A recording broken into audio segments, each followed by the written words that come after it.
Drenda, thank you so much for joining me today. Well, thank you for having me. These are my favorite episodes when I get to bring on my clients so that you get to share with people like how he has like changed your business, changed you personally, and all that good stuff. I'm just like that proud mama bear over here. And you So, should be. so share with people what you do, who you help. I have a day job, but what my passion is helping people overcome the limiting beliefs and stories, the BS that keep them stuck in toxic relationships and toxic careers, mainly because of fear of what people think, fear, rejection, all of those things. And so helping people realize where those fears originated and then helping them release the BS so that they can achieve whatever it is that they want in life. How long have you been doing this?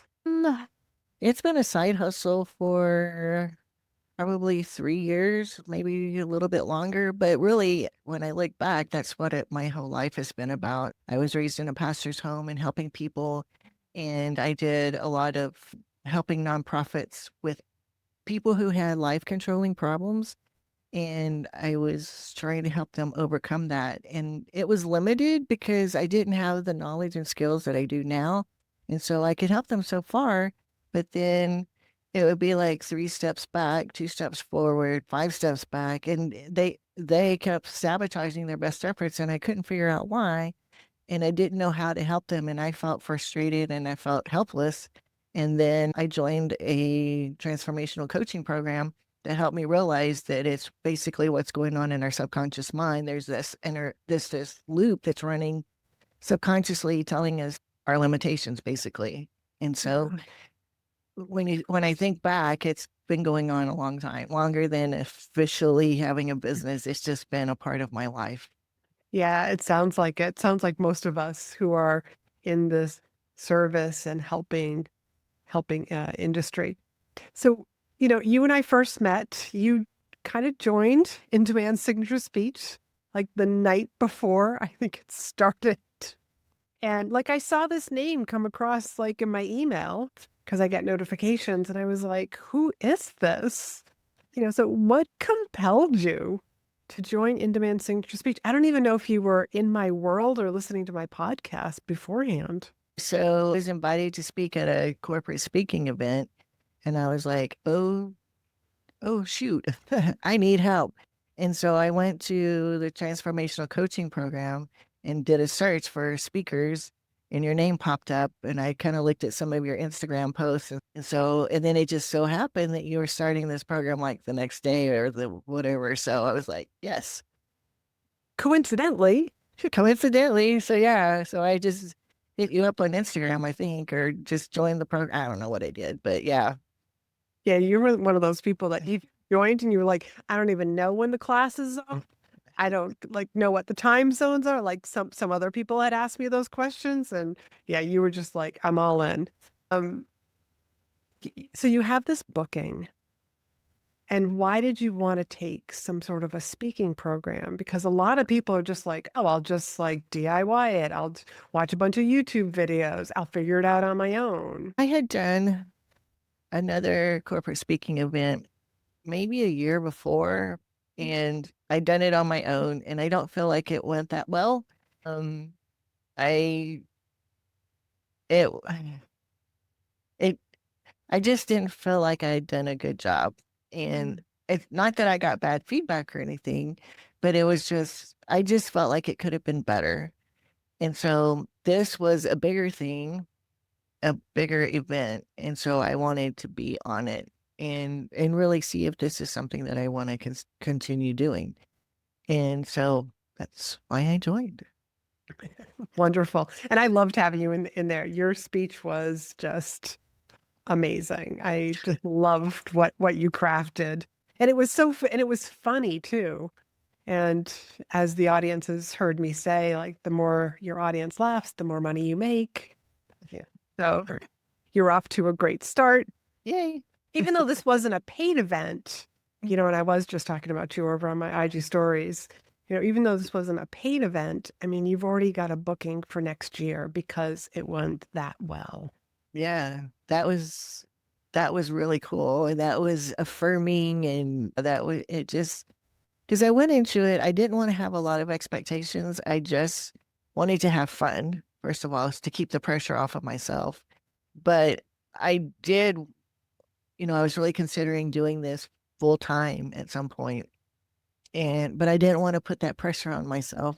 So it was good to have, within a couple of hours or within 24 hours of the event, having somebody say, "Hey, we want you to speak next year at this event." So it was like, okay, I think I can do this. And Now, I one of enjoy doing it. now one of my compliments, that's probably like the best word for this, was the person who asked you, "Do you coach people?" Yeah. That was really interesting because at the end they wanted to have Q&A and I was like, "Oh no, what if they ask me something I can't answer?" And I was like, "Oh well, let's do it." And so that was actually the most fun part of the thing, probably because the pressure was off and I didn't have to worry about following a script or anything. And so then somebody was like, "Yeah, do you coach?" And I was like, "Uh, yeah." Because it's coworkers, and so it had a different dynamic, a different feel to me. But that was just the story I was telling myself, and so yeah, it was really cool to have somebody ask that. Yeah, oh yeah, again, proud mama bear over here. So, what did you love about in-demand signature speech? I loved your process. I loved how you broke it down into bite-sized pieces, and I loved the support that you gave in having the group meetings. And also kudos to you for kind of controlling the group as well as you do, because, there are some people who want to talk, talk, talk, talk, talk, talk, talk, and then there's no time for anybody else. And you do a really good job of bringing them back in and moving on to the next person without making anybody feel like less than or whatever. So I really appreciate that. I haven't had a chance to tell you that. Thank Um, you. but yeah, I think it was your whole process that was just easy. You made it easy, and I need it easy because you know, again, full-time job.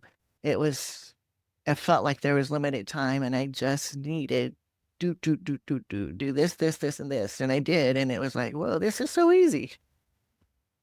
And it's so repeatable too. Yes, yes, and it's like I already have two other beaches that I can riff off of this one actually. Yeah.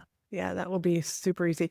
What did you like about my framework? It's the grab people's attention, give them a reason for, your authority section, why they need to listen to you, really good value, but also like sharing those little seeds that let people know, like we're really touching on, the neurological reasons for buyers that are in the audience.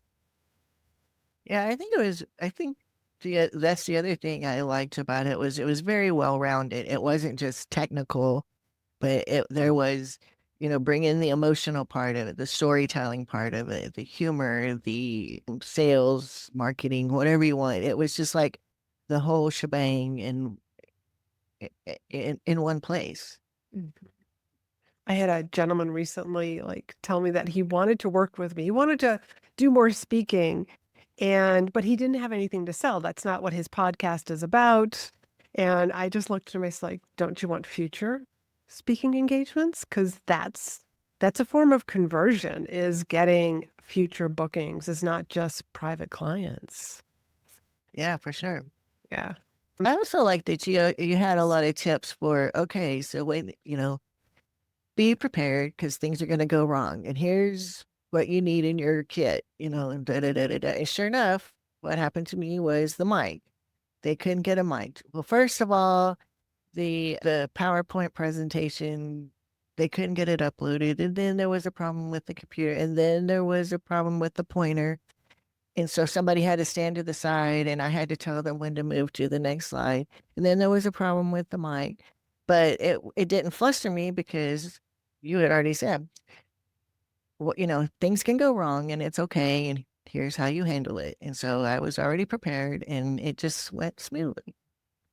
Just because I have had so many things that go wrong. And that's what a lot of my clients say. They feel like when they get up there and they're speaking and they know how to handle the tech issues. And just like you said, like it doesn't fluster them. They're just like, I was expecting this. No big deal. The show must go on. And as long as you remain cool and calm, the audience is cool and calm.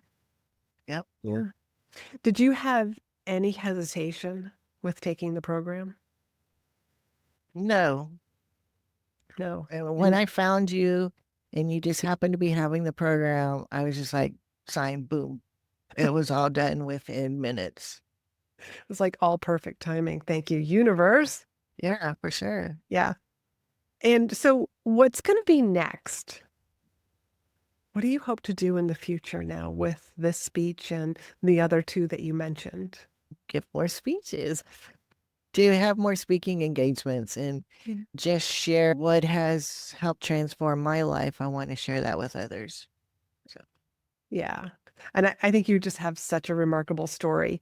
I think having a process to tell your story, you know, and your story just is so relatable. you get in your own head and you think that you're some weirdo or something, that you're different than everybody else. But then at the end of the presentation during the Q&A, a lady stood up and said, "Thank you for sharing these pieces of Mm, your story in your life, because I feel like I'm the only one, or I've had the same questions, and you make me feel that it's okay."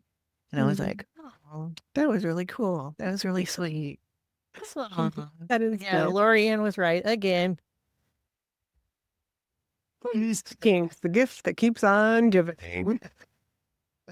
Because it gives in so many different ways. I mean, that comment from that audience member, like filled your soul and your heart, getting future bookings, like, like just fills your heart knowing that like I'm on the right track. Like people want to hear this. And you did Yeah, hear a lot. yeah, and it's, again, it was to coworkers, and so sharing certain parts of your story can be uncomfortable, and you have to be vulnerable, which is something that I've always tried to avoid. But it was telling those stories and sharing some of the stuff that I've gone through that really hit home and hit some of the message, was what some of the people were looking for. So yeah, you Kudos and to you. Brene Brown. What did the program do for you, like internally? It gave me confidence. It reminded me that this is what I'm supposed to be doing. That I used to talk when I was a kid. I talked everybody's ears off, and then when I got my teenage years, I just stopped talking. And through the years, and especially during the past 5 years, I've been told that there's something about my voice and to use my voice. And so I Mm, didn't know how, other than the podcast, how to use it. And I didn't know about how to go about speaking engagements. And I didn't feel qualified or prepared. But now I do. mm. Thanks to your program, I know how to craft a speech. I know that I can do it. And if I get wobbly, I got your number. But You yeah, do. it just reminded me who I am, what I'm called to do, and it gave me the confidence to walk in that. Um, So I'm curious. This is a question that I've never asked anybody when I've done these client interviews. What was the hardest part of the program, or was there a module that you felt like, "Oh, this one's hard"? I'm trying to think back to there was one that I got stuck on. So in the beginning, the tagline, but then that came to me while we were in the group call. And I had like the first part of my story. I had the first part of the speech while you were talking to other people, because it was triggering stuff with me. So I wrote it down, and I think I was like, you came to me and I was like, well, I just came up with this. And so we went through it, and it actually kind of worked. It worked really well. Yeah. And then there was the part about why I am the expert to talk about this was the hardest. I thought you might say that Yeah. because I sort of remember you breezing over that. You're just like, I mean, I don't want to talk about myself. Yeah. Yeah, that was probably the hardest. And then, yeah. And I remember doing several iterations of that piece, and then finally one stuck. And then it was like, okay, this is it. Yeah. And you and I did some private sessions afterwards, and I felt like, yeah, we were working on that, working on it, and then we were getting away from it. And I was like, we got to go back to the basics because the iterations had gotten away from what we were supposed to do. Yeah. Yeah, and you ended up with something like that. It was just a masterpiece. You know, Yes. you did the hard work. But the funny part about your authority section is that you get to use that in so many different places, not just your speech. Like if you're a podcast guest, if you're on a panel, it'll be so easy for you just to keep using that again and again. And because it's also very conversational. Yeah. And it's right after that, I attended some other conferences, and I was like, these conferences need my speech, need me in my speech, because they were focusing on the technical piece of a lot of things. And there was some development, leadership development stuff, but there wasn't this one piece about mindset. And it is a huge part of personal development. And so I was like, they need my speech. And, and it would work perfectly in several totally different industries in different situations, different settings. Well, are you building the relation? You know what I'm going to say. Mhm. Are you building the relationship with the people who put on the organization, put on the event, that are in charge of the organization, so that you can like potentially be there next year? And so one of them, they have a website. And so if you wanted to be a speaker, you just fill out this form. And so I've done that. That was the first one I attended. And then the other one I attended, I have not followed up with yet. I Okay, will. let's keep building those relationships with those people and letting them know. And you've been, like putting some of the assets from this past event onto your website so that now it's like you're totally legit. Yeah. Actually, I was working on it last night and put a picture up from this. And then I think it has the title slide there in the picture as well, because it's, talking about failure, the importance of failure and redefining failure and changing perceptions. And, people get stuck with this thought that I can't do this because, whatever. And it's like, that's BS. So, did you ever have those thoughts as they invited you to give this talk? Yeah, there were a couple of moments where I'm like, what the hell did I just agree to do? And yeah, I was like, why did I do this? Why did I do this to myself? And then I was like, look, you've been wanting to do this. You can just say no, and that'll be fine, but are you going to regret it? Are you going to regret doing it, or are you going to regret not doing it? And I would have regretted not doing it more.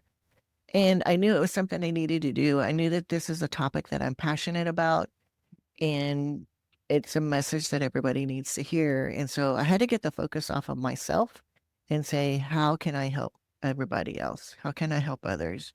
And so once I shifted the focus from me to helping others, it was just like, can we do this today? Oh, I love that. And it's so true. Like, excuse me. I mean, that's how I said yes to my first event. Well, I accidentally said yes, but it was just like, why is my head shaking? Yes. I'm not a speaker, but you showed up anyways and you did the thing and you worked your magic and people fell in love with you. And I could see you at those future conferences also, because why not? Why not? Why not? So, for anybody who's on the fence and they came to you and said, Drenda, like, I'm thinking of doing in-demand signature speech. What do you think? What would you tell them? It's a no-brainer. Just sign up. Get I this mean, done. yeah, just do it. I mean, and you're such a great encourager and motivator, and you just believe in people and believe that they can do this. And so sometimes when we don't have the belief in ourselves, you provide the belief that we can ride on until we get the belief in our own self. Yeah, until you have that evidence that, yeah, you got this. You can do this. Yeah. Yeah. Yeah, I love working with, I don't think there's been one person that I haven't enjoyed working with and had so many people with so many different stories or specialties, and just everybody is so darn unique. So, The the other thing I find interesting with you is there you have to listen to everybody's speech over and over and over and over and over. And some of them are topics that honestly I don't care about that much. But you stay engaged and you stay energized the entire time, even though you've heard this now 30 times or however many. If it's been 7 times, you still act like it's the first time you've heard it. And so that's a gift because I'd be like, "Ugh, good God, we're listening to this again." I was like, how does she listen to this so many times and not be like, I just want to throw up or whatever, you know? I feel like I feel like you said that to me when we were doing our private sessions, and yeah, I was hearing your speech and certain stories again and again, and I love them because they keep changing a little bit. I know what like the general story is, but you're fine tuning how you say it. And that's the whole point of having me listen to your speech, listen to your stories, is to really help you fine tune them so that your audience, really benefits and you benefit too as the speaker so that you get booked again. We want your audience raving about you. Yes, we do. Yeah. So Drenda, thank you so much. Is there anything else that you would love to add? I don't think so. Okay. Thank Yeah. you so much. You've been such a joy. And I love having you inside In Demand, the membership as well. But would you share with people like where they can learn from you, follow you, all that good stuff? Sure. Website is drendathomasrichards.com. And then Instagram is Drenda Thomas. Everything's pretty much Drenda Thomas Richards. And I also have a book that I wrote called Dare to Remember, Uncover Who You Were Before the BS. And it talks about, reminds us that we are limitless, that we come into this world buck naked and anything is possible. Everything is possible until somebody says that you're too short, you're too tall, you're too skinny, you're not skinny enough, you can't do math, boys don't cry, all of these things. And we start unknowingly buying into this. And the book is to remind us that we still are limitless. And so thing is still possible. Yeah, so true. Did you want to mention your podcast? Yes. I have a podcast that's been on hiatus, but I'm going to be restarting it. I'm not sure when, probably this year.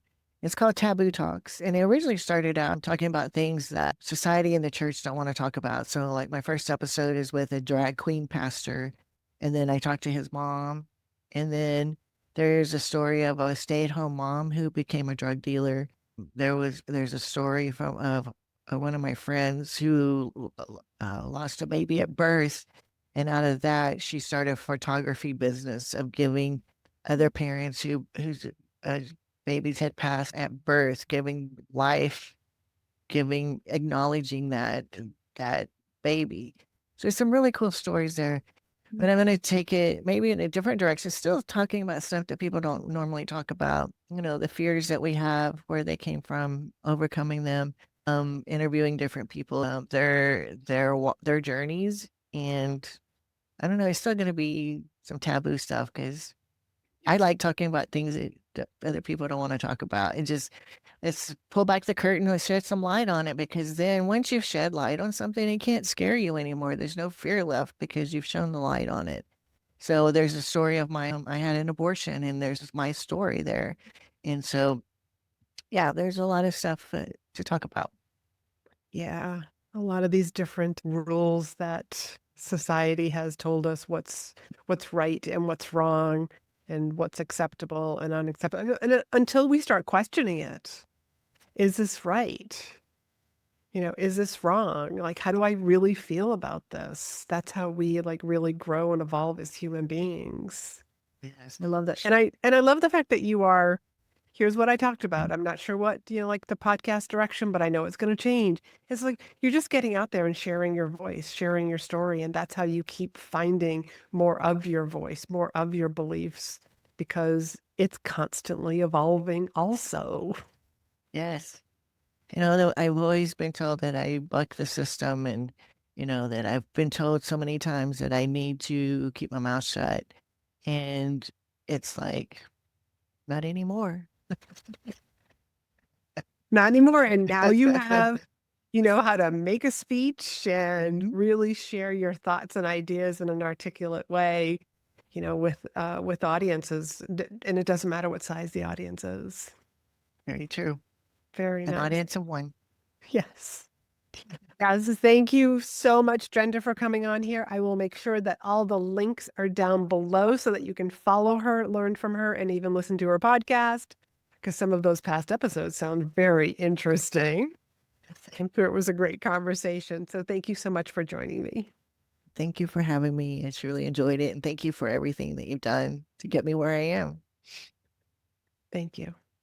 Thank you. You've been such a joy to work with. I'm so glad that you're still in my world. I'm glad I'm in your world.